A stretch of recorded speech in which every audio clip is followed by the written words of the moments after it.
My name is Captain Musa Nuhu, the Director General Civil Aviation of Nigeria. While the Aviation Africa Summit Aviation 23 has come and passed, and it's been a wonderful experience. We've had over 1,500 people registered from over 75 countries from all over the world. It wasn't an African event, it was a global event.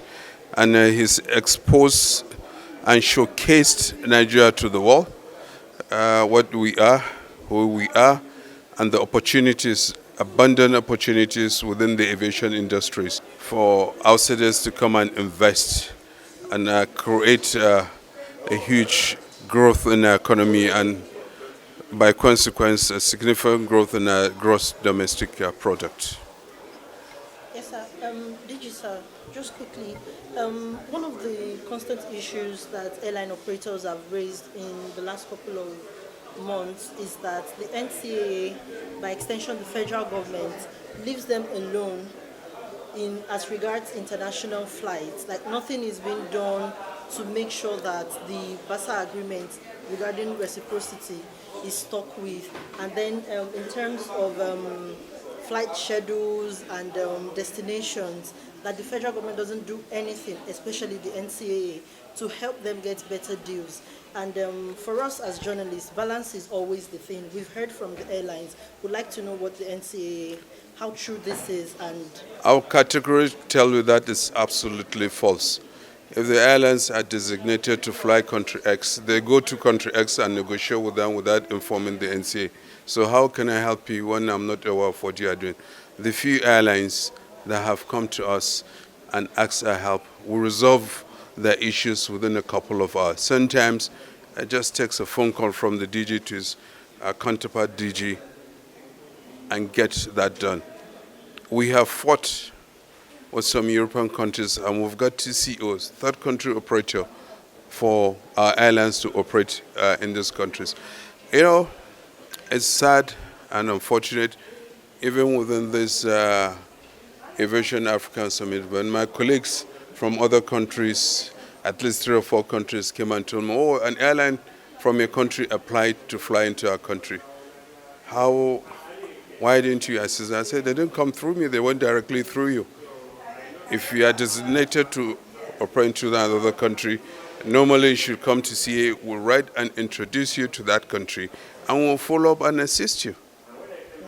IBOM Air came, they were having issues. It took me less than 5 minutes with a single phone call.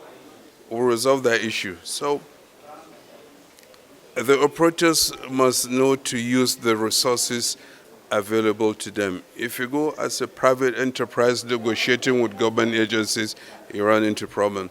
You come to NCA, we talk to them, we send our experts to go with you to negotiate with them. We even involve the Nigerian embassy or high commission in that country to go and talk on behalf of the airlines. But when operators go on their own and they run into the difficulties, they start crying wolf.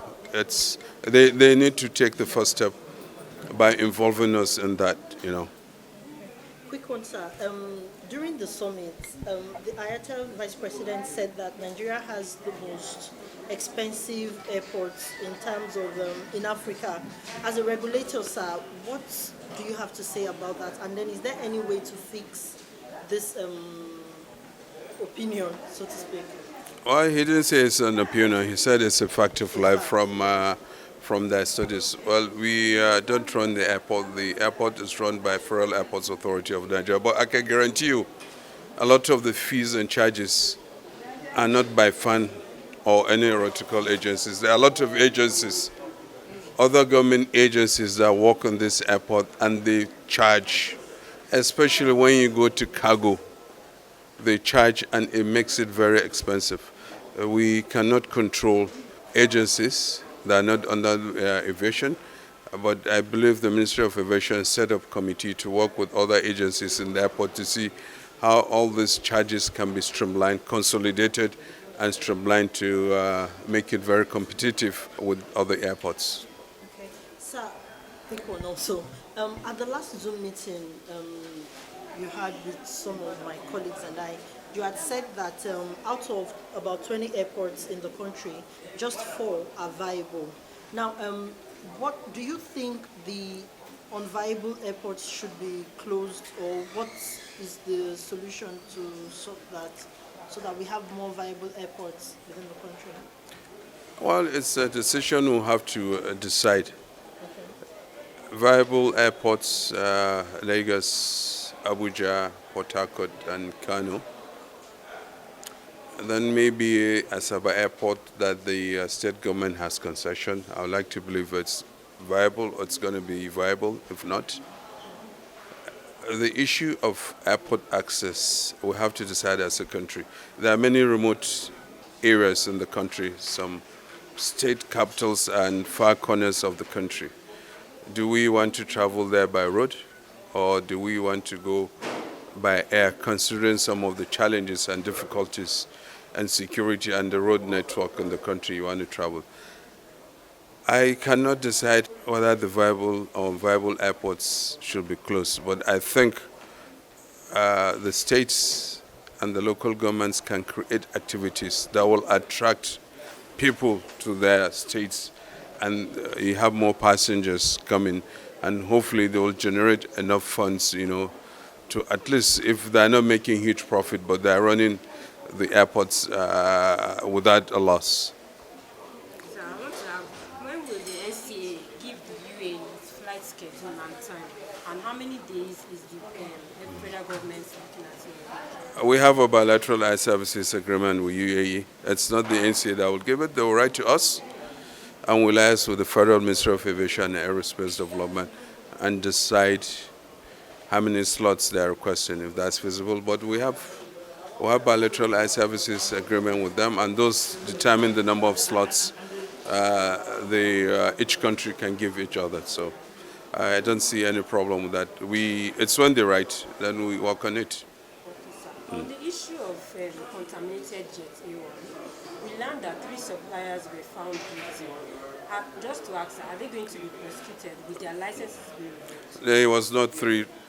That's a misunderstanding of the situation. We did not say 3 suppliers were found guilty. The aircraft took fuel in 3 places. Does not mean the 3 suppliers. The surprising thing, even those 3 places that took fuel, they do not have contamination. The contamination came with the fuel supply in Yola. That's where they had the problem. So it's a specific supplier and a specific airport to a specific airline. So it was just a stand-alone problem we had.